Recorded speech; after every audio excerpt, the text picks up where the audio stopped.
दोस्तों नमस्कार, जय हिंद, जय भारत। रुद्रनॉमिक्स संपादकीय में आप लोगों का स्वागत है। तो आज 6 तारीख जो द हिंदू के दो लीड एडिटोरियल मेन आ रखे हैं आपके सिलेबस के हिसाब से यूपीएससी में जो रेलेवेंट हैं। एक पहला एडिटोरियल है, वो बात करता है मनी फॉर डिफेंस, इसको डाइसेक्ट करता है कम्प्लीटली। दूसरा जो है बात करता है कि हेल्थ के ऊपर जो है किस प्रकार से बजट कंपोनेंट हेल्थ केयर का जो है वो रहा है, मिक्स्ड बैग की तरह प्रेजेंट करता है। तो चलिए शुरुआत करते हैं, बट उससे पहले अगर आप लोगों ने रुद्रनॉमिक्स हमारे यूट्यूब चैनल सब्सक्राइब नहीं किया है तो प्लीज कंसिडर सब्सक्राइबिंग इट, ताकि आप लोगों तक जो डेली हम एडिटोर्स डिस्कस करते हैं और जो वीडियोस लेके आते हैं वो जो है पहुंच सके। ऑलराइट, तो फर्स्ट थिंग्स फर्स्ट, जो पहला एडिटोरियल है, may more money for defence now fix the process, के ऑथर्स दो हैं यहाँ पे। कहते हैं कि पैसा तो आपने जो है एलोकेट कर दिया, अब कुछ प्रोसेसेस जो हैं उनको ठीक करने की आवश्यकता है। चलिए सबसे पहले ऑथर्स को जान लेते हैं एक बार। दो ऑथर्स हैं, दुष्यंत सिंह साहब हैं जो रिटायर्ड लेफ्टिनेंट जनरल हैं और करंटली जो हैं क्लॉज यानी कि centre for land warfare studies के डायरेक्टर जनरल हैं। एक डेकोरेटेड ऑफिसर हैं जिनका करियर जो है स्पैन करता है मोर देन 35 ईयर्स। 1972 में कमीशन हुए थे ये। दूसरे जो ऑथर हैं हमारे पास वो हैं डॉक्टर तारा कथूरिया। वो भी एक डिस्टिंग्विश्ड स्ट्रैटेजिक अफेयर्स एक्सपर्ट हैं और ये भी क्लॉज के साथ ही जुड़े हुए हैं। ठीक है, 17 साल का इनका भी एक्सपीरियंस है at the national security council secretariat NSCS। तो दोनों ही जो है अपने फील्ड के बहुत ही ज्यादा एक्सपर्ट्स हैं। चलिए तो शुरुआत करते हैं। दोनों ऑथर्स कहते हैं कि डिफेंस बजट जो है it also has to be seen as a tool that powers growth, कि केवल जो है आप उसको डिफेंस के परिप्रेक्ष्य से ना देखें, आप उसको डिफेंस के आगे बढ़ के ग्रोथ के हिसाब से भी देखें। तो कहते हैं कि इस बार का जो डिफेंस बजट है वो बोला जा रहा है, टाउट किया जा रहा है as being the first double digit jump in India's defence expenditure in decades, के दशकों में। और एवर सिंस जो है डिक्लाइन हो रहा था 2017 से, अब ये उछाल देखने को मिला है डिफेंस बजट में। और दोस्तों याद दिला दूं कि बैकग्राउंड में याद रखिए, ऑपरेशन सिंदूर जो है वो सरकार ने ये नहीं कहा कि खत्म कर दिया गया है या ऑपरेशन सिंदूर हैज कंक्लूडेड और एंडेड। यही कहा गया कि ऑपरेशन सिंदूर जो है वो एक हॉल्ट पे है, वो एक पॉज पे है, जिस हिसाब से पाकिस्तान जो है अपनी नापाक हरकतें करता रहता है। फिर बजट पे वापस आते हुए कहते हैं कि at 2% it signals a strategic determination in more than unusually turbulent world, कि दुनिया में उथल पुथल जो है हर तरफ देखने को मिल रही है। चाहे हम ट्रंप के टैरिफ टैंट्रम्स देखें, टी क्यूब में बोलता हूँ इसको, टी क्यूब, ट्रंप के टैरिफ टैंट्रम्स, या फिर आप देखें कि राइवलरी जिस प्रकार से दुनिया में अपने ही एलाइज के साथ ये भिड़ रहा है। ईरान और इसराइल के बीच में टेंशन बढ़ी हुई हैं। रशिया यूक्रेन जो है, हालांकि बात तो हुई कि चलिए ठीक है अब ये ऑलमोस्ट एंडिंग स्टेज पे है, लेकिन आप देखिए कि एंडिंग स्टेज से पहले कितना ज्यादा कॉन्फ्लिक्ट एस्केलेट कर रहा हुआ है। राइट, तो टर्बुलेंट जो है ऑथर्स कहते हैं कि दुनिया में बहुत ज्यादा अनयूजुअली हाइटेंड स्टेज पे दिखाई पड़ती है। फिर कहते हैं कि फंड जो है will have to be used prudently and expeditiously, कि मतलब उसको थोड़ा सोच समझ के और जो बिना डिले के यूज करना जरूरी है, which demand systemic change, not tinkering in the budget process. और खासकर कहते हैं एक ना वर्ड यूज करते हैं ऑथर्स, कहते हैं फ्रेनेमीज जो है ना वो बहुत सारे हैं, वो हमारे आसपास अबाउंड हैं। तो इसलिए a tenuous rule based order collapses and there is no time to lose, के आपके पास व्यर्थ करने के लिए समय नहीं है, आपको जो है जल्दी इस बजट, जो आपने पैसा तो एलोकेट कर दिया, अब इससे आगे जो है you have to act and you have to act fast without losing precious time. फिर ये देखो दोस्तों, जो फ्रेनेमीज वाली बात ऑथर्स कर रहे हैं ना, फ्रेनेमीज एक वर्ड हम यूज करते हैं, एक ना पोर्टमोन्टेगो। पोर्टमोन्टेगो मतलब होता है कि ये एक शब्द ऐसा है जिसके अंदर दो वर्ड्स का कॉम्बिनेशन है, दो शब्दों के कॉम्बिनेशन से एक वर्ड बना है ना, इंग्लिश में हम ऐसे बोलते हैं इसको। तो एक वर्ड है इसमें फ्रेंड, जहां से आ गया ये फर्स्ट पार्ट इसका, और दूसरा जो है वो है एनिमी। तो ये बोल रहे हैं कि एक ऐसा दिखता हुआ व्यक्ति जो देखने में तो आपका दोस्त की तरह आपको प्रेजेंट कर रहा है, कि वो आपको दिखा रहा है कि वो आपका मित्र या आपका एलाई है, लेकिन अल्टीमेटली जो है वो डिसलाइक या राइवलरी रखता है आपसे। ठीक है, और वो एक ऐसे कैरेक्टरिस्टिक्स कंबाइन करता है, दिखावे का दोस्त है लेकिन वैसे सत्य जो है वो कि वो आपका दुश्मन है। ठीक है, तो वो कह रहे हैं कि ऐसे फ्रेनेमीज, मतलब ये इशारा एक तरीके से मैं कैसे समझ सकता हूँ कि जैसे अमेरिका तुला हुआ था कि अपने F-16 और F-35 हमें बेचना चाह रहा था, जबकि उनके खुद के लोगों ने कहा है कि वो कबाड़ प्लेन है, बकवास प्लेन है एक नंबर का, फिर भी जो है वो हमें बेचने में लगा हुआ था और बोलता है कि हम तुम्हारे एलाई हैं, है ना, जबकि रफाल उससे कहीं बेहतर प्लेन है। चलिए खैर इसमें नहीं जाते, आगे बढ़ते हैं आगे। फिर ऑथर्स कहते हैं the good and the bad about this budget particularly for the defence part. कहते हैं मोस्ट टॉक्ड जो एस्पेक्ट है ना बजट का, वो है 15% hike hitting 2% of GDP, which is up from 1.9% in the previous year। दूसरा वो कहते हैं कि नोटेबल शिफ्ट देखने को मिल रहा है कैपेक्स के अंदर, कि इसके अंदर जो इंफ्रा वाला कैपिटल एक्सपेंडिचर सरकार ने एलोकेट करके दिया है has outpaced the revenue budget up more than 22%, reversing years of neglect। कि मतलब ठीक है, जो हमारे जवान हैं, जो हमारे डिफेंस पर्सनल हैं, उनकी जो सैलरीज पेंशन अपकीप का सारा पैसा जाता है, that is fine, which is part of this revenue expenditure. ये कहते हैं कि यहाँ पे कैपिटल एक्सपेंडिचर जो आपको चाहिए, बहुत ही महत्वपूर्ण इंफ्रास्ट्रक्चर, रिसर्च, उसके लिए इक्विपमेंट, वो उस पर्टिकुलर पर्पज के लिए, इंफ्रा वाले पर्पज के लिए, वो इस बजट में इंक्रीज होता हुआ दिखाई दिया है। और रिवर्स किया है उसने कई सालों के नेग्लेक्ट को, कि जो ये कैपेक्स को पिछली सरकारें, ऑथर्स कह रहे हैं, जो निग्लेक्ट करती थी। तीसरा पॉइंट कहते हैं कि there is a clear thrust towards modernisation. देखो इसकी जरूरत है, अब है ना, बहुत सारा इक्विपमेंट जो है वो समय के साथ साथ वो है ऑब्सोलीट हो जाता है, वो पुराना हो जाता है, वो नए सिस्टम्स के साथ इंटीग्रेट करने लायक नहीं बचता, तो मॉडर्नाइजेशन की जरूरत है। जिसमें कहते हैं कि भारतीय जो वायुसेना है, एयरफोर्स को अच्छा खासा हाइक मिला है 32% का। भारतीय जो आर्मी है, इंडियन आर्मी है, उसको 30% का हाइक मिला है for heavy vehicles and weapons. And interestingly जो तीसरा हमारे डिफेंस का कंपोनेंट है, जो हमारी नौसेना है, भारतीय जो नौसेना है, इंडियन नेवी, इसको कहते हैं कि इसको 3% का हाइक मिला है। आयरॉनिकली कहते हैं कि क्योंकि इसने इंडिजनाइजेशन में जो है काफी सक्सेस हासिल की है, जिसमें हम पर्टिकुलरली जैसे देखते हैं शिप बिल्डिंग वगैरह के जो इंडिजनाइजेशन वाला कंपोनेंट है वो नेवी ने अच्छा हासिल किया है ना। And a proven capability to absorb allotted funds. तो उसके चलते ऑथर्स कहते हैं कि शायद ये एक रीजन रहा है कि नेवी को उतना हाइक नहीं मिला जितना आर्मी को और एयरफोर्स को मिला है। चलिए फर्दर ऑथर्स बात करते हैं कि दूसरी तरफ ये कहते हैं कि देखो, लेकिन एक जो यहाँ पे थोड़ी कंसर्न की बात है कि अगर हम रुपए का वैल्यू देखते हैं, भारतीय रुपए की, तो ये एज कंपेयर टू अमेरिकी डॉलर, इसमें गिरावट देखने को मिली है।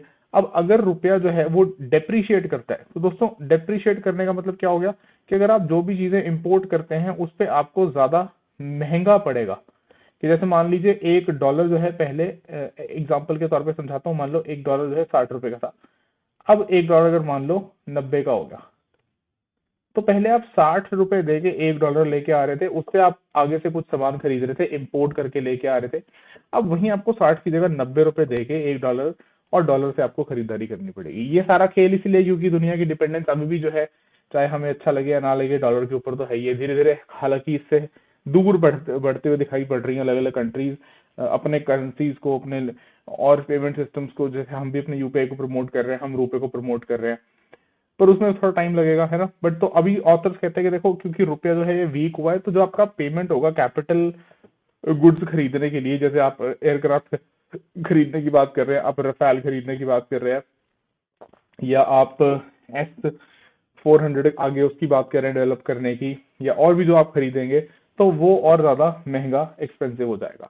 पर कहते हैं कि सभी सारी जो है खबर बुरी नहीं है, it is not all bad news. कहते हैं अच्छी बात ये हुई है कि हम जो आत्मनिर्भर वाला एंगल है, सेल्फ रिलायंस वाला, जहां हम बोलते हैं आत्मनिर्भर बनना है, आत्मनिर्भर भारत, एंड इसमें देखिए सबसे क्रिटिकल हो जाता है आज के इस समय में, जहां इतना ऑथर्स कह के आए हैं ऑलरेडी के वॉलेटिलिटी बढ़ी हुई है, कि डिफेंस एक्सपोर्ट्स हमारे जो है, जो हम डिफेंस का निर्यात करते हैं, वो जो है इंक्रीज हो रहे हैं, वो राइज कर रहे हैं। तो ये दिखाते हैं कि 23,000 करोड़ पिछले साल थे, एज अगेंस्ट जस्ट ₹1,000 करोड़ इन 2014-15। तो आप जरा उछाल का कंपैरिजन देखिए कि कहाँ जो 2014-15 वित्तीय वर्ष था, उसमें केवल 1,000 करोड़ का एक्सपोर्ट था डिफेंस में हमारे पास। इस साल अभी हमने पिछले साल जो था 2025-26 का, उसमें 23,000 करोड़ जो है वो डिफेंस एक्सपोर्ट किया है। तो नेचुरली ये आपके एक तो एक्सपोर्ट्स तो अर्न करता है, फॉरेक्स अर्न करके देता है आपको, लेकिन उसके साथ साथ देखिए एक बहुत अच्छी बात ये है कि आपकी ओवरऑल ग्लोबल जो प्रेजेंस है उसको भी स्ट्रेटेजिकली इंक्रीज करता है। चलिए फिर अ चंक ऑफ जो इंडियन आर्मी का मोबिलिटी इक्विपमेंट है, वो खुद हमारे अलग अलग कंपनीज बना रहे हैं, जैसे including Tata, Ashok Leyland and others. But this does not eat into double digit growth के ऑथर्स कहते हैं कि जितना अभी ये सारा हो रहा है यहाँ पे काम इंडिजिनसली, ये डबल डिजिट इंक्रीज जो बजट में देखने को मिल रहा है, ये सारा डबल डिजिट इसमें तो नहीं जाने वाला। तो ये आगे फिर बात करते हैं और कहते हैं कि देखो इस साथ में ना पेंशन पेमेंट्स वाली भी एक जो है एंगल है कि there are also the pension payment which rose by 6.5%, but it is still at 20 almost 1.8 or 21.9% when compared to 27.9%, मतलब मोटा मोटा 1% का फर्क है for capital expenditure by the ministry of defence, और जो रक्षा मंत्रालय का कैपिटल एक्सपेंडिचर का एलोकेशन है। फिर कहते हैं कि अगर कंपेयर करें कि जब पहले के साल देखते हैं हम 1987-88 का फाइनेंशियल ईयर, ये एक डेटा बीच में ऐड करते हैं, कहते हैं उस समय में ना ये सेंट्रल गवर्नमेंट पेंशन के अंडर आता था, और ये जो रक्षा मंत्रालय का बजट होता है उसके साथ क्लब नहीं करते थे, कि रक्षा मंत्रालय की ग्रांट्स में ये नहीं आता था। डिस्पाइट दिस ये कहते हैं कि बजट उस समय वाज स्टिल 3.7% ऑफ जीडीपी, पर तब जो भारत की अर्थव्यवस्था का साइज था, हम अब तो हम 4 ट्रिलियन से ऊपर की इकोनॉमी है, तब हम बहुत छोटी इकोनॉमी थे। It was less than half of what it is today, but still it provides a certain perspective. ठीक है, तो ये इस हिसाब से कंपेयर करते हैं थोड़ा। देन फर्दर ये कहते हैं कि देखो ब्यूरोक्रेसी, और ब्यूरोक्रेसी का जो एक क्लासिक इशू हम बात करते हैं डिलेज कॉज करने का या रेड टेपिज्म का, या ब्यूरोक्रेसी कहते हैं कि अपने ही जो है ना एक स्वीट स्पीड पे काम करता है, एक रेड टेपिज्म जो है उसके अंदर इनहेरिटेड है ना। मैक्स वेबर हम जब पढ़ते हैं पब्लिक एडमिनिस्ट्रेशन के अंदर, तो वो कहता है कि ब्यूरोक्रेसी का काम करने का अपना ही उसका अंदाज है, अपना ही जो है उसका एक पेस होता है, वो उससे तेज काम नहीं करती है। तो इसलिए वो कहते हैं कि ब्यूरोक्रेसी एंड साथ में जो उसके साथ डिलेज है। तो कहते हैं कि देखो एक इसमें अभी एक अच्छी एस्पेक्ट, एक जिसका स्वागत करते हैं, वेलकम एस्पेक्ट जो है वो है कि 75% जो कैपिटल एक्विजिशन है बजट का, वो ईयरमार्क किया गया है डोमेस्टिक इंडस्ट्रीज के लिए। बहुत सी बात है, इंडिजनाइजेशन है ना, आत्मनिर्भर, और खुद यहाँ पे अपने प्लेयर्स को प्रमोट करो ताकि दुनिया पर डिपेंडेंस जो है हमारी कम हो, विच इंक्लूड्स प्राइवेट प्लेयर्स। अच्छा देखो इसमें ना पता है एक बड़ा इंपॉर्टेंट मेरे को अभी पहलू याद आ रहा है, ये कि देखो हमारे पास, ठीक है, ऐसा नहीं है कि जैसे we have Russia which is a very reliable partner when it comes to the defence part of the relationship, लेकिन आप देखिए रशिया खुद जो है वो यूक्रेन के साथ कितने सालों से वो उलझा पड़ा है। तो ऐसे समय में रशिया जो है उसकी खुद की कैपेबिलिटीज डिफेंस इक्विपमेंट सप्लाई करने की वो जो है बहुत घट जाती है। एंड फ्यूचर में भी अभी कैसे कॉन्फ्लिक्ट कब तक खत्म होगा नहीं होगा, कब तक रशिया जो है वो वापस अपने ये इक्विपमेंट नॉर्मली हमें या इसको और अपस्केल करके सप्लाई कर पाएगा, वो सारे जो हैं there are question marks. And America का आपने हाल देख लिया कि वो अपने टैंट्रम्स उसके नहीं खत्म होते, और वो मेरे अकॉर्डिंगली एक आपका ट्रस्टेड एलाई नहीं है, चाहे आप कुछ भी कह लीजिए कि बायलैटरल ट्रेड डील कर लिया आपने, आपने टैरिफ जो है 50 से घटा के 18 कर लिए, ठीक है, बहुत सी बात है, एक डिप्लोमेटिक जो है आउटरीच के तहत अमेरिका ने वो सब कुछ किया है, और फ्यूचर में ठीक है हो सकता है टाइज जो है वो एक रीसेट की तरफ बढ़ ही रहे हैं, but still you can not treat them as that all weather ally, right. ठीक है, फिर उधर आपके पास फ्रांस है, यूरोप है, ठीक है, यहां से आप कर रहे हैं, लेकिन there is nothing like having your own capabilities, जिसके लिए ये क्रूशल हो जाता है कि 3/4 आपने यहाँ पे बोला है हिस्सा जो है आप डोमेस्टिक इंडस्ट्री से जो है कंट्रीब्यूट करेंगे, विच इंक्लूड्स प्राइवेट प्लेयर्स। देखो एक बात ना दिमाग में थोड़ा गेट अ फ्रेश पर्सपेक्टिव, थोड़ा सा दिमाग को खोलो कि हमेशा जो है प्राइवेट सेक्टर या प्राइवेट प्लेयर का इन्वॉल्वमेंट जो है वो बुरा नहीं होता। हर चीज सरकार के आप सिर नहीं डाल सकते, इनएफिशिएंसीज होती हैं, ब्यूरोक्रेटिक इश्यूज होते हैं। अब सरकारी डिपार्टमेंट है या सरकारी विभाग है या पीएसयू है या एचएएल है, तो उसमें अब नेसेसरली बात तो ये है कि ब्यूरोक्रेसी तो बीच में इन्वॉल्व हो जाएगी ना फिर, तो वहां पे ये नहीं एक्सपेक्ट कर सकते कि उतनी जो है आपको एफिशिएंसी मिल पाएगी जितनी आपको प्राइवेट सेक्टर दे सकता है। तो प्राइवेट सेक्टर की इन्वॉल्वमेंट देखिए चाहिए, और हर बड़ा देश बाकी दुनिया का जो है उसका प्राइवेट सेक्टर इन्वॉल्व है आज की डेट में। चाहे अगर हम अमेरिका की ही बात करें, जो यूएस अपना ये F-16 F-35 जो भी ये जितने जेट्स हैं इसके पास ये सारे बनाता है, वो ऐसा यूएसए की कोई सरकारी कंपनी नहीं बनाती है, उनका प्राइवेट सेक्टर ही बनाता है, राइट। तो उसी डायरेक्शन में हम भी अपने प्राइवेट प्लेयर्स को बूस्ट, हमें हमें पुश करना चाहिए, हमें उनको सपोर्ट करना चाहिए कि वो डेवलप करें। हाँ, लेकिन बिल्कुल इस बात से मैं अग्री करूंगा कि उसमें गवर्नमेंट का रेगुलेटरी एंगल या गवर्नमेंट की जो पूरी पॉलिसी है वो अच्छी होनी चाहिए, उसका पूरा रेगुलेटरी वो होना चाहिए, एंड उसमें जो है किकबैक्स, करप्शन, ये सब कुछ फिर नहीं होना चाहिए या कम मिनिमाइज होना चाहिए, है ना। फिर सरकार का थ्रस्ट जो है इस डायरेक्शन में has been consistent with defence production recording a 174% surge from 2014-15 कि अगर हम देखते हैं जहां पे ये चेंज ऑफ गवर्नमेंट हुआ था, या कह लीजिए अगर हम एक दशक का कंपैरिजन करते हैं। Then further but beyond this is a reality of complex bureaucratic system. अब ये आते हैं जो ये हमारा बाबुओं का तंत्र है। तो कहते हैं एक एस्पेक्ट इसमें जो है वो है L1 रूल। L1 रूल क्या है? लोएस्ट कॉस्ट रूल, जो फेवर करता है कि जो लोएस्ट कॉस्ट ऑफर करेगा, है ना, और उसके चलते लार्ज इंडस्ट्रीज जो है उनके पास एक एडवांटेज आती है। तो ऑथर्स कहते हैं देखो ठीक है, कोई बुरी बात नहीं है इसमें, लार्ज इंडस्ट्रीज के पास ऑथर जाए, लेकिन ना ये इनोवेटर्स जो हैं प्राइवेट सेक्टर में, उनके अगेंस्ट काम करता है।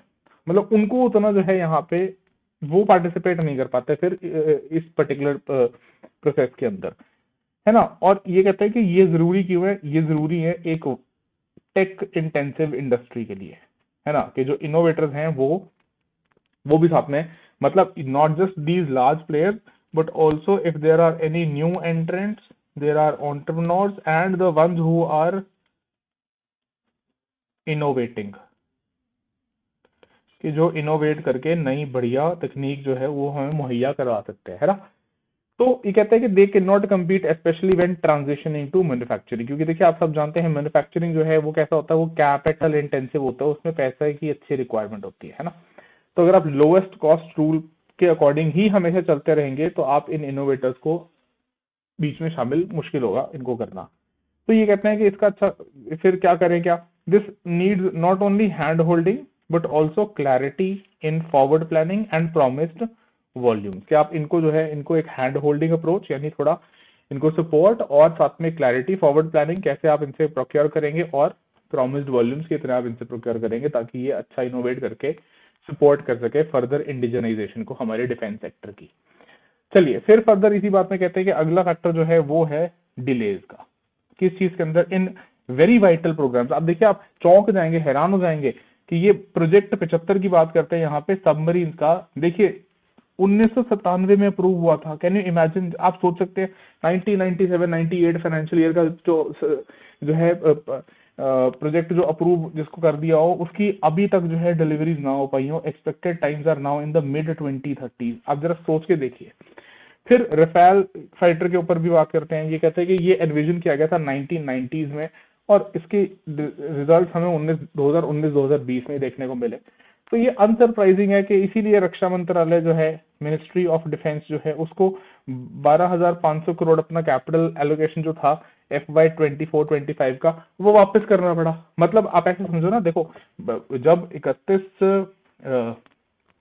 1 अप्रैल से बजट लागू हो जाता है, 1 अप्रैल से लेके अगले कैलेंडर ईयर, अगला साल का 31 मार्च तक वो रहता है।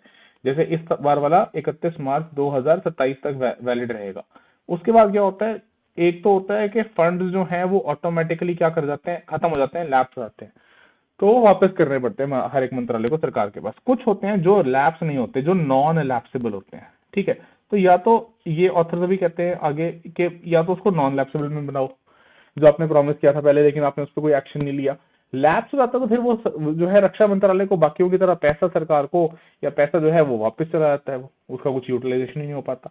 तो इसलिए कहते हैं कि भाई समय है, समय आ गया, it is time to reexamine the repeated demand. बार बार ये डिमांड उठती है रक्षा मंत्रालय की तरफ से कि एक non lapsable defence modernisation fund, के चाहे वो पैसा अगर 31 मार्च तक अगर मान लीजिए रक्षा मंत्रालय नहीं उसका उपयोग कर पाया कुछ डिलेज के कारण या किसी भी कारण की वजह से, तो वो पैसा जो है वो अपने आप ही लैप्स ना कर जाए, वो नॉन लैप्सेबल हो, और वो नेक्स्ट जो फाइनेंशियल ईयर है, अगला जो फाइनेंशियल ईयर है, उसमें अपने आप ही कैरी कर जाए। इसको हम कहते हैं अपने आप ही कैरी फॉरवर्ड कर जाए, वापस करने की आवश्यकता ना पड़े और फिर से एलोकेशन लेने की जरूरत ना पड़े, ठीक है। और ये कहते हैं, ऑथर कहते हैं कि देखो ये ना 2004-5 के बजट में, बजट स्पीच में अनाउंस भी किया गया था। इसको अनाउंस किया गया था केंद्र के द्वारा 2004-5 के बजट में। 2004-5 का बजट का मतलब क्या हुआ? डॉक्टर मनमोहन सिंह की सरकार, है ना। पर इसको कभी भी इंप्लीमेंट नहीं किया गया। It was never implemented. आप सोच के देखिए, कि यूपीए ने अपने समय में इसको अनाउंस किया था, यूपीए 1 ने, उसके बाद जो है 10 साल उनकी सरकार रही, उन्होंने जो है इसको इम्प्लीमेंट क्यों नहीं किया, और उसके बाद 10 साल इनको आए हुए भी हो गए, जो नई सरकार रही एनडीए की, इसने भी इसको इम्प्लीमेंट नहीं किया। तो ये रक्षा मंत्रालय की एक, मुझे लगता है, डिमांड जो है, इसको एक्ट करना इसके ऊपर अब जल्दी चाहिए सरकार को। देन फर्दर फाइनेंशियल ऑथर्स कहते हैं कि देखो इसका मतलब इसका मतलब ये तो नहीं कह सकते ना कि फाइनेंशियल कन्वीनियंस के चलते जो है आप डिफेंस इंडस्ट्री को आपने you're holding it hostage. Holding it hostage का मतलब कि जितनी अच्छी वो ग्रोथ कर सकती है, जितना आपको आपकी सेल्फ डिपेंडेंस या इंडिपेंडेंस आपकी जो है, जिसको आप कहते हैं आत्मनिर्भरता, जितनी वो बढ़ा सकती है, जितना आपको आत्मनिर्भर कर सकती है, उतना आप नहीं कर रहे हैं, you are holding it hostage because of this financial convenience. चलिए, फिर ऑथर्स कहते हैं कि एक और की एरिया है R&D का, रिसर्च एंड डेवलपमेंट का। यहाँ क्या कहते हैं कि जो DRDO है, defence research and development organisation, और अदर असली ऑफ रिसर्च ऑर्गेनाइजेशन, उनके लिए पैसा जो है, फंड जो है वो बढ़ाए गए हैं, है ना। And many have potential benefits for defence production. लेकिन फिर भी ये कहते हैं कि रिसर्च जो है वो एक ऐसा एरिया है जो सेगमेंटेड है, जिसमें उतना ध्यान नहीं देते हैं, पैसा नहीं देते हैं। तो कहते हैं despite be often being dual use, it seldom translates into better defence capabilities. जैसे कहते हैं कि देखो भारत का अगर हम ओवरऑल रिसर्च बजट भी देखें तो वो है ओनली 0.66% ऑफ जीडीपी। ये ना आंकड़ा ध्यान रखना, इसको लर्न ही कर लो, ये कई जगह काम में आएगा। 0.66% ऑफ जीडीपी। वहीं देखो ये एक जापान के रिसर्च एंड डेवलपमेंट की जब बात करते हैं तो कहते हैं कि ये देखो as high as 3.7%, which is a huge huge difference. और इसको लेके आज से ग्रीवेंसेस नहीं है, it has been more than a decade. हम 10 साल से तो हम लोग ही बोल रहे हैं अपने बैचेस में कि देखो ये जब डिफेंस R&D बजट की बात आती है ना, तो भारत जो है यहाँ पे लैग करता है। आप बिना इनोवेट करे, बिना R&D में पैसा डाले जो है, आप नहीं उम्मीद कर सकते कि आप आत्मनिर्भरता को उतना पुश दे पाएंगे। तो जो ये ऑथर्स कहते हैं कि देखो जापान 3.7% अपनी जीडीपी का फंड करता है primarily into the private sector. Bharat में कहते हैं कि there is near absence of private sector R&D। सारा सरकार के जिम्मा भी नहीं है, प्राइवेट सेक्टर जो है वो क्या कर रहा है, तो कह रहे हैं कि प्राइवेट सेक्टर भी R&D में कुछ खास जो है पैसा नहीं डालता, उसमें कुछ अपनी तरफ से निवेश नहीं करता। तो अब ये कहते हैं कि समाधान क्या है, सोल्यूशन क्या है, कि भाई जो जो बड़े बिग विग्स हैं, बिग प्लेयर्स हैं, बिग लीग हैं, उनको अपना थोड़ा पर्स जो है थोड़ा ढीला करना चाहिए, यूनिफाई होना चाहिए, और रिसर्च और इस डायरेक्शन में जो है एकजुट होके जो है आगे कंट्रीब्यूट और पैसा डालने के लिए सोचना चाहिए। मस्ट लूजन अप, है ना। लूजन अप मतलब उसमें थोड़ा जो है purse, लूजन the strings of their purse. ठीक है, चलो फर्दर क्या कहते हैं, R&D लाइज स्कैटर्ड। ये कहते हैं एक पैसिफिस्ट कंट्री। पैसिफिस्ट कंट्री मतलब देखो जापान जब से जो हिरोशिमा नागासाकी का डास्टार्डली एक एक्ट किया था, एक कावर्डली एक्ट किया था अमेरिका ने जापान को अननेसेसरली न्यूक्लियर बॉम्ब्स जो है उसके ऊपर गिरा के, तब से जापान जो है उसने अपने कॉन्स्टिट्यूशन में बोल दिया था कि हम एक पैसिफिस्ट कंट्री है, भाई हमें लड़ाई झगड़ा नहीं चाहिए। तो ऑथर कहते हैं कि एक ऐसा एक शांति जो एक कंट्री जो शांति प्रिय अपने आपको संविधान में इसने घोषित किया था, तब वो ही जो है देखो कितना एलोकेट कर रहा है, 2.2% अपने डिफेंस पे। ऑस्ट्रेलिया का भी हाल है कि उसने भी जो है अपना एक्सपेंडिचर बढ़ाया है, डिस्पाइट के लो थ्रेट प्रोफाइल है उसका भी। यूरोप के बारे में भी बात करते हैं कि वो भी लार्जर एलोकेशन की तरफ जो है वो बढ़ रहा है ना। तो यहाँ पे कहते हैं कि एक इश्यू आता है जो ऑफन जो है क्या बन जाता है, एक डिबेट का पॉइंट। क्या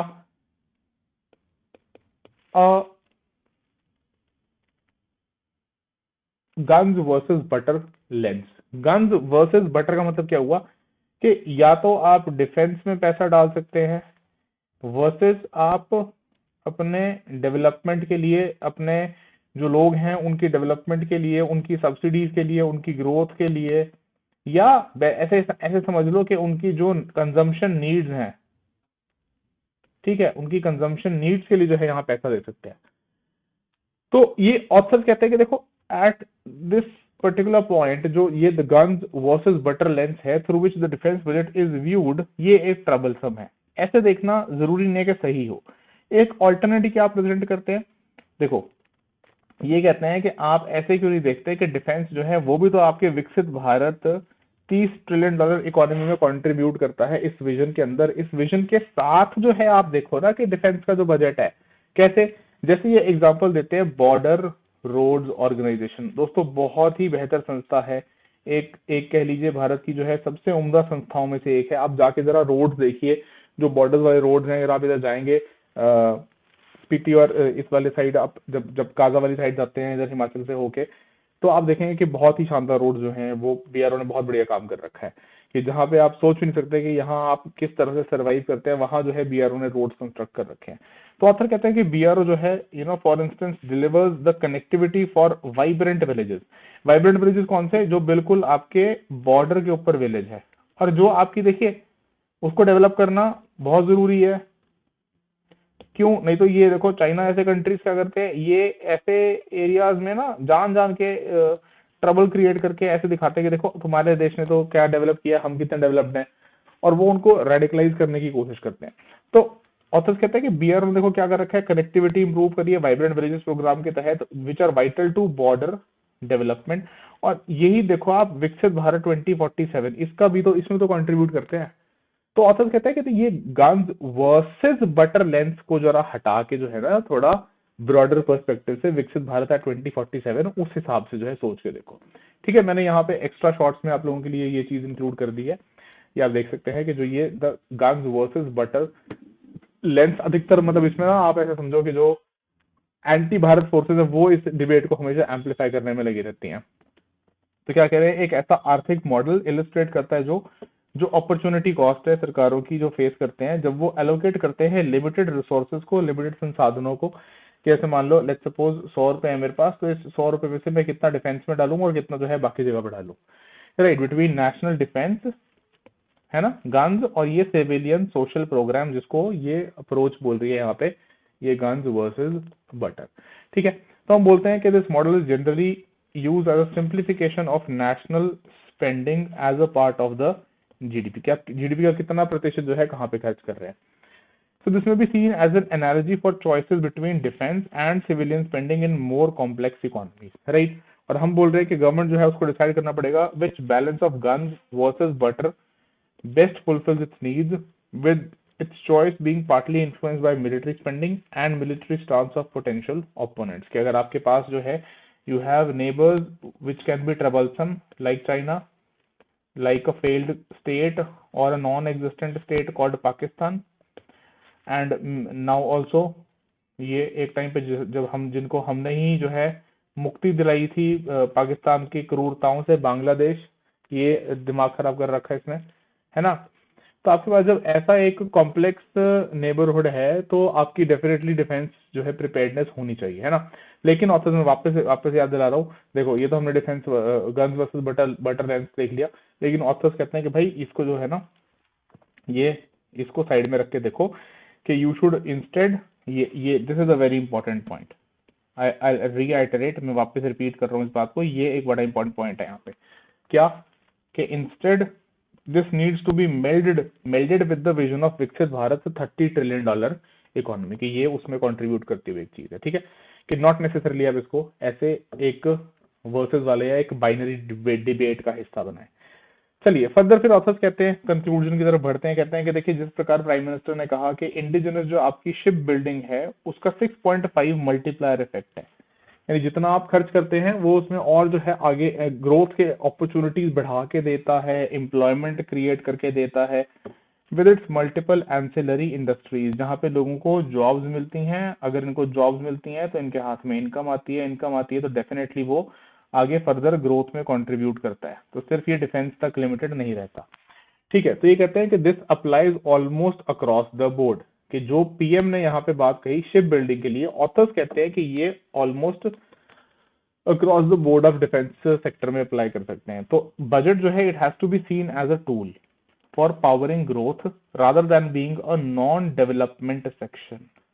once this is done the processes will follow, कि अगर आपका जो देखने का जो नजरिया है वो ऐसा नहीं होगा कि ये तो भाई साहब एक नॉन डेवलपमेंट सेक्टर है एंड हम डेवलपमेंट वर्सेस नॉन डेवलपमेंट में, नॉन डेवलपमेंट के अंदर बजट को डाल के, डिफेंस को डाल के इसके ऊपर इतना क्यों स्पेंड करें, तो चीजें जो है वो सुधर नहीं सकती, प्रोसेसेस जो है वो सुधर नहीं सकते। हाँ, हालांकि आपने अगर इस जो है बजट को ऐसे देखना शुरू कर दिया कि ये आपकी ग्रोथ को पावर करने का एक टूल है, तो डेफिनेटली जो आपके प्रोसेसेस भी हैं वो भी आप ठीक कर पाएंगे। जो डिमांड्स हैं रक्षा मंत्रालय की, जैसे वो एक non lapsable defence modernisation fund की जो बात है वो आप उनको भी कैटर कर पाएंगे। ठीक है, चलिए बहुत ही अच्छा आर्टिकल था और इसको जरूर इसके आप आई विल रिक्वेस्ट इसके प्लीज नोट्स बना लीजिएगा, ये डिफरेंट पर्सपेक्टिव आपको ऑफर करता है। चलिए अगला जो संपादकीय है हमारा मोर एंड लेस के health care component of budget 2026 is a mixed bag. ठीक है, इसके बारे में बात करता है। तो शुरुआत करते हैं, ऑथर क्या कहते हैं कि देखो इस साल का जो हेल्थ केयर एलोकेशन है वो अग्रेसिव है सर्टन की सेक्टर्स में, बट कह रहे हैं भाई फेल कर रहा है एक्सपेक्टेशंस के मायने, एक्सपेक्टेशंस के ऊपर नहीं खरा उतर रहा, जहां पे हम सोच रहे थे कि ये एक माइलस्टोन की तरह साबित होगा। चलो ठीक है, फिर ये कहते हैं कि एलोकेशन जो है it is over 1 lakh crore, 1.05 lakh crore, marking an increase of 10%, 10% का उछाल है पिछले बार के एस्टिमेट से, रिवाइज एस्टिमेट से। ठीक है, लेकिन ये कह रहे हैं एक्सपर्ट्स ने पॉइंट आउट किया है कि 26 का जो हेल्थ बजट है अप्रोक्सीमेटली 1.9% है सरकार के टोटल एक्सपेंडिचर का, एंड जीडीपी का 0.26% ऑफ इंडिया जीडीपी। ये ऐसे ऐसे ऐसे वाला जो डेटा होता है ना, ये थोड़ा ध्यान रखा करो, ये प्री के लिए भी और मेंस के लिए भी पता होना चाहिए आपको। ठीक है, फिर ये कहते हैं कि जो फाइनेंस मिनिस्टर ने इंट्रोड्यूस किया क्या कहा, बायो फार्मा शक्ति scheme among the projects with single highest budgetary allocations इस साल, एडिंग 10,000 करोड़ गवर्नमेंट इनिशिएटिव जो ट्रांसफॉर्म करेगा भारत को into a manufacturing hub for biologics and biosimilars over the next 5 years, जो फाइनेंस मिनिस्टर ने हाईलाइट किया, which is of course a very good development. ठीक है, फर्दर क्या कहते हैं कि अब pan country clinical state of the art infrastructure जो है वो भी क्रिएट किया जाएगा, किसके थ्रू, एक नेटवर्क के through of 1000 clinical trial sites. तो ऑथर कहते हैं कि नो डाउट ये जो है ये वाला जो स्पेंडिंग है it will take care of an angle जो बहुत समय से लैंग्वेज कर रहा है भारत में, इग्नोर कर रहा है एक तरीके से, रिसर्च एंड डेवलपमेंट। देखो अभी R&D की बात कर रहे थे, अब यहाँ पे R&D में पैसा है तो ये अब यहाँ पे पीछे पड़ गया कि इतना भाई ये ठीक है, हाउएवर इसमें लगाना शुरू कर देंगे ना, बट चलो एनीवेज क्या कहते हैं, additionally government will set up new NIPERs pharmaceutical education and research institutes, और मॉडर्नाइज करेंगे जो ऑलरेडी 7 एग्जिस्टिंग यूनिट्स हैं, besides establishing a second NIMHANS. NIMHANS देखो ऑलरेडी जो है national institute for medical health and neurological sciences, NIMHANS. ठीक है, कहाँ पे है ये, बेंगलुरु में ऑलरेडी एक एस्टैब्लिश हुआ है। ये कह रहे हैं अगला दूसरा सेकंड एस्टैब्लिश करेंगे इसका कैंपस नॉर्थ इंडिया में, and 2 upgraded national mental health institutes. तो फिर ये कह रहे हैं कि जो सरकार ने एक टारगेट सेट किया है of training 1 lakh allied health, 1 lakh जो है अलाइड हेल्थ प्रोफेशनल्स अगले 5 साल में। ठीक है, मैं वापस रिपीट कर रहा हूँ, ये जहाँ जो हम डेटा देख रहे हैं यहाँ पे, this data is very crucial, इसके ऊपर इससे मिलता जुलता, इसके ऊपर प्री में जो है डायरेक्टली इनडायरेक्टली कहीं ना कहीं यूपीएससी आपसे सवाल पूछ सकता है या फिर एलिमिनेशन में काम आ सकता है। ठीक है, तो इसको थोड़ा ध्यान रखना। साथ साथ कह रहा है कि 1.5 लाख और केयर वर्कर्स जो हैं भी वो उनको भी ट्रेन किया जाएगा एल्डरली की नीड को कैटर करने के लिए। वेरी इंपॉर्टेंट पॉइंट, क्यों, क्योंकि देखिए जैसे जैसे आप आगे बढ़ेंगे टूवर्ड्स, आप अप्रोच करेंगे 2050 की तरफ, तो क्या होगा कि आपकी पॉपुलेशन के अंदर जो यूथ का कंपोनेंट है वो धीरे धीरे स्टेबल होता जाएगा और वो उसके बाद डिक्लाइन करेगा और एल्डरली जो पॉपुलेशन है वो बढ़नी शुरू हो जाएगी। This elderly population will start increasing, which would mean के जेरियाट्रिक केयर, इसको हम क्या बोलते हैं, एल्डरली केयर या फिर जेरियाट्रिक केयर जो है वो चाहिए होगी आपकी, जिसके लिए आपको प्रिपेयर्ड रहना पड़ेगा, वो एकदम से नहीं होगा। फिर कह रहे हैं this is appreciable at a time when India is well on it's way towards becoming a grey nation. ये वही ग्रे नेशन, इसी की बात कर रहे हैं। ठीक है, with fertility levels falling. Further कहते हैं कि एक ऐसे एरा में, एक ऐसे समय में, in the area of making care affordable, government has exempted 17 cancer medicine and several treatments for rare diseases from customs and import duties. बहुत अच्छी बात है। और टैक्स जो है, और जो टैक्स कलेक्टेड एट सोर्स, जिसको हम बोलते हैं TCS, tax collected at source, ये भी कम किया है मेडिकल और एजुकेशनल रेमिटेंसेस के ऊपर। पहले 5 था, अब ये 2% कर दिया। ठीक है, फिर कहते हैं पेशेंट्स जो those who are suffering and their families, this will no doubt lead to better affordability for treatment. देखो एक बात समझो, सरकार को खुद के अपने जो रेवेन्यूज आ रहे हैं उसके पास, उनको भी देखना है। अब वो आपको इतनी जगह अगर रियायत पहुंचा रही है तो beyond point I think too much complaining is not required.